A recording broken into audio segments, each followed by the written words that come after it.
തിരുവനന്തപുരം ജില്ലയിലാകെ ശക്തമായ മത്സരമാണ്. അതിൽ ഗ്രാമമണ്ഡലമായ നെടുമങ്ങാട് ശക്തമായ പോരാട്ടം.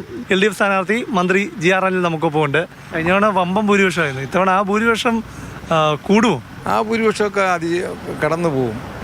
അതിനേക്കാൾ ചിലപ്പോൾ റെക്കോർഡ് ഭൂരിപക്ഷമായിരിക്കും. എന്തായാലും അതിനേക്കാൾ വലിയ ഭൂരിപക്ഷത്തിലേക്ക് വിജയിക്കാൻ കഴിയുമെന്ന് തന്നെയാണ് പ്രതീക്ഷ.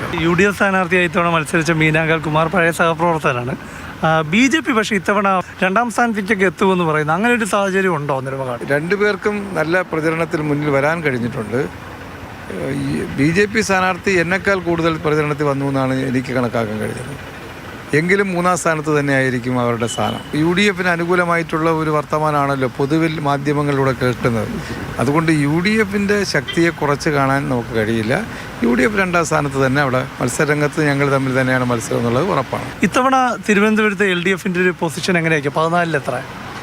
10 സീറ്റ് എന്തായാലും കിട്ടുമെന്നുള്ളത് ഉറപ്പാണ്.